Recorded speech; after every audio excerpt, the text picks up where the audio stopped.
to assume that I did it and that I got my camera set up, that you can hear me.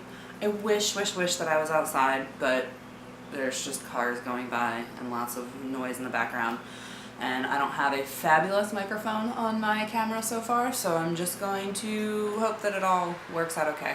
Car just went by, maybe you could hear that.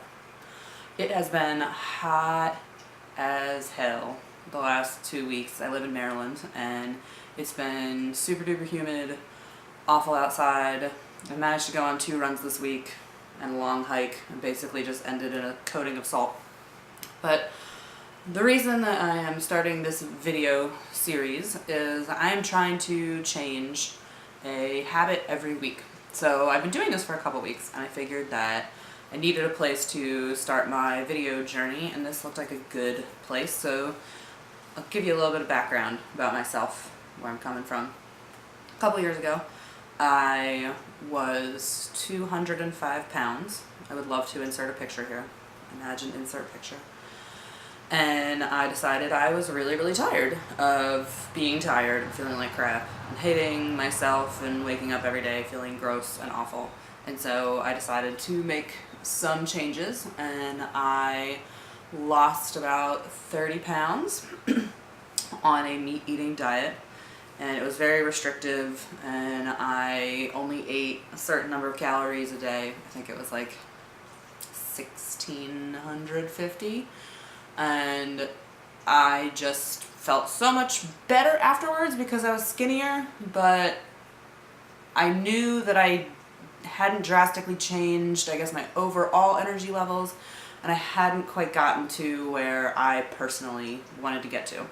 So about 2.5 years ago, I switched to a plant-based diet that is high carb, low fat.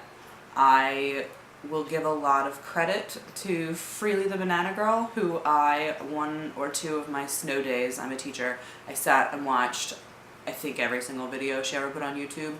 I then moved on to the lovely high carb Hannah, and Ellen Fisher is fabulous, and you just get inspired and you start your journey on eating plant-based and feeling better.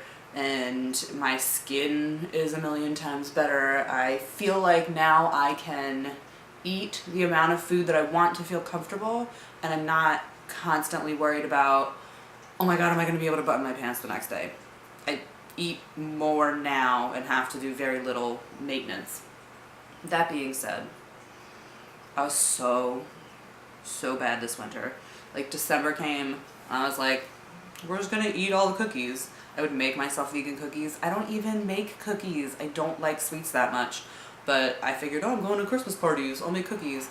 I went from 166 pounds to 176 pounds. 10 pounds is not the biggest deal, but it does make a difference. It makes a difference in how you feel. It makes a difference in what you're willing to wear, what you want to wear. I, as a woman, and I'm sure anybody who's watching this who's a woman, or maybe a man, maybe finally you're getting that pressure too. 10 pounds is the difference between feeling like I am rocking this and killing this and feeling like I need to tug on all my clothes and make all the adjustments and hope that if I pull my pant up over my muffin top that it'll work. Sorry about my side people. I might actually pause and get them some food so that they're not here.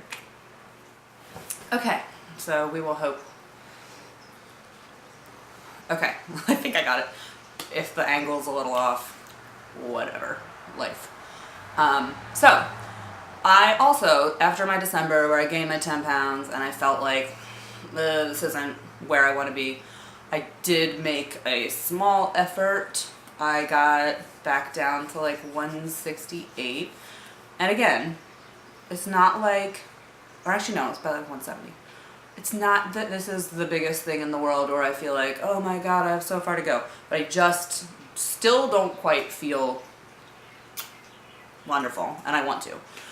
In addition, I'm also comparing and contrasting this with last May.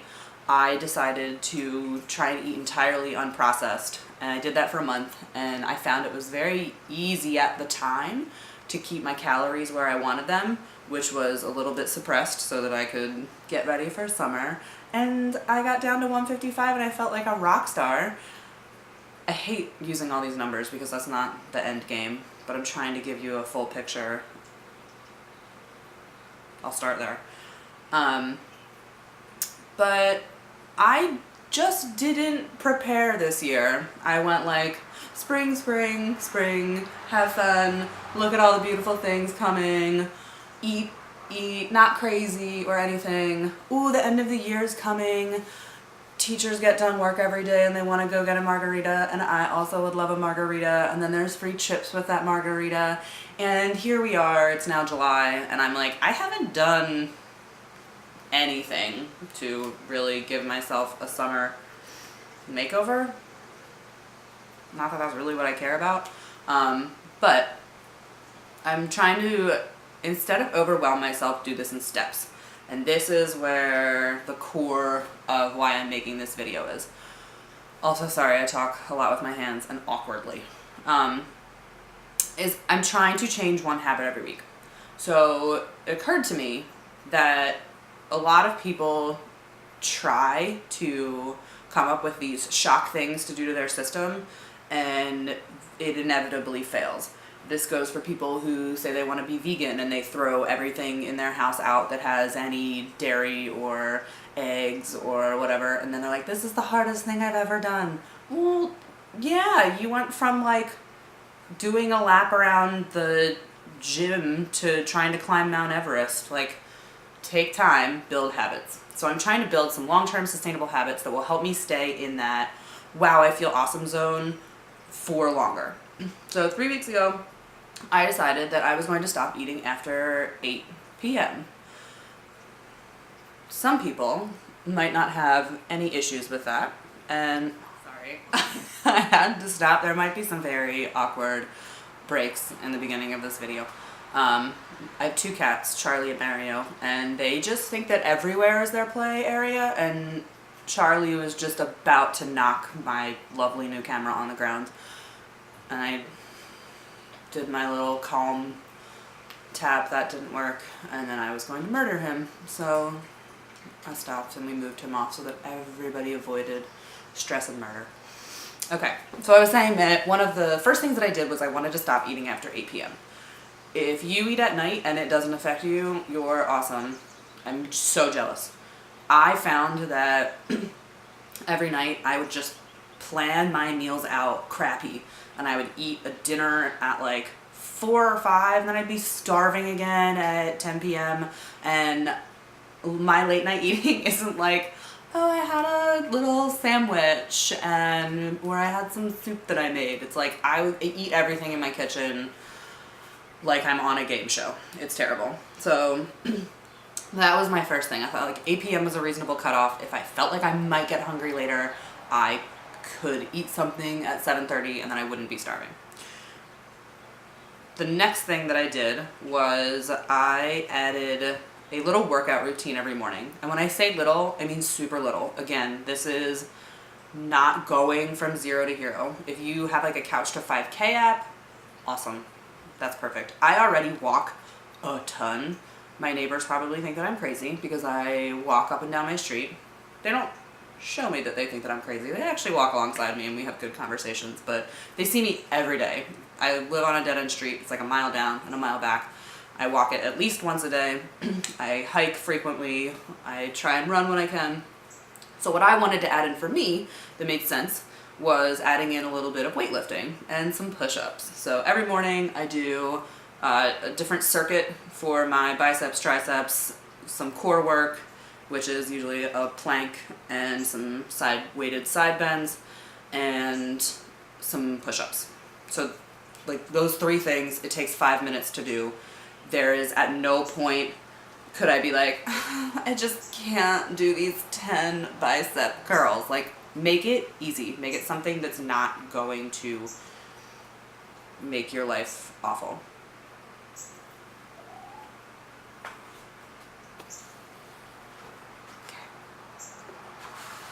Again, we're having a really hard time with me not yelling at my cat. Here, let me see if I can get you one more treat. Okay, so then we're at 2 weeks now, not eating after 8, doing my little workout. And every week I build on them. So like the first week where I wasn't eating after 8, the second week when I started my little weight thing, I still was not eating after 8 p.m. So the third week, which was last week, I added not eating after 6 p.m. because I still think that's reasonable. And for me personally, I know I have done so much research. I research things like it's going out of style. It doesn't matter if you eat at night as long as your total intake is reasonable and is in the window of how many calories you should be eating for whatever your goal is, maintenance, weight loss, blah, blah, blah. But for me, I have a terrible stop button, and I just know that the time that I let my stomach digest when I'm awake and then sleep and there's nothing in it, I feel better when I wake up. I don't feel like weighted and yucky, and when I eat at night and I wake up, psychologically I feel guilty. Even if I didn't eat a ton, I just wake up feeling yucky, and I don't like waking up feeling yucky. Does that mean that I've never broken a habit? Of course I've broken a habit. The other day, 2 days ago, I was at a concert. It was awesome, and I just didn't have time to eat in the morning, and so I got to the concert at 8, and there was food trucks outside, and I made sure that I ate something right then. What, did I eat it between 8 and 8:30? Yeah. Was I awake until 1:30 in the morning? I sure was. So, same thing still happened. I still had enough time for it to digest, which was the whole point of making that goal that works for me. Tiny, manageable goals that build on each other. So this week, my manageable goal that I wanted to add is this. So, I was watching a high carb Hannah video the other day. She's so cute and so lovely, and her house is just like light and bright and not with black and white pictures and red couches, and unfortunately I don't have nice lighting. We all have our things. But she was drinking chlorophyll, and I thought to myself, eating as I do, which is pretty much, I eat 100% whole food, plant-based. I never add oil to things. Sometimes if I'm cooking at my mom's house and she has olive oil and she's really, really used to having oil, I'll put a little bit in, things like that. But in my house, I don't have any processed oil. And I do occasionally buy fake meat. That was a goal in the beginning of my summer. I was not eating any fake meat, and that was fine, and I still pretty much stick to that, but I love taste testing new things, and Beyond Meat just started making hot and sweet Italian and bratwursts, and they are unreal. They're so delicious. They're fabulous. They're amazing. And they've been sold out for 3 freaking weeks because everybody loves them. So I enjoyed trying each one of them and then not having them in my life anymore. It's very, very sad. So chlorophyll. At first, when I was watching her do this, and, well, drink this, I was like, we vegans, we are so into we have to have more plants. My neighbor literally asked me, first he asked me what breakfast wine I was drinking. Kind of offended. Not actually bad. Wine is delicious, but I don't drink breakfast wine. I mean breakfast chlorophyll. So then he decided to call it plant blood. So this is my plant blood. And if you look at the container, and I put a video, or we'll put a picture into the video, one of the things it says on the bottle is internal deodorant. And all I could picture was like eating sticks of deodorant. I am sure that it has something to do with like balancing bacteria growth and things that can cause your breath to be stinky and stuff like that. I just kind of read that point and then kept going. It is good for iron and for different trace minerals that plants have tons of. This is a concentrated form of them. It was billed as like a blood booster. There is small evidence that it helps with weight loss, so I figured I'll try it. We'll see if maybe I wake up feeling peppier and more fabulous. So this is my first one. This is a liter of water that I just had on my way to walk a dog. I'm dog sitting. I have 2 cats. I love dogs. There's a reason I don't own one. I don't like walking them. I don't like picking up their poops on the ground. Yeah, I call them poops. They're just adorable and wonderful, and I want to visit with them, and then bye. So shout out to everybody who loves dogs. It's just not for me. So that was the beginning of my video, my intro, why I'm doing this. This week's habit is chlorophyll. My plan right now is to make about 3 videos a week that go along with the habit that I'm trying to build, to talk about what's going really well, some things that crossed my brain. I'm always making new recipes and putting them on my blog at the beginning, so it is all a effort in concert to help other people build habits that work for them, that they might like, to share and spark ideas, and to be all part of the same lovely human community. So hopefully I can figure out how to edit this and make it look nice.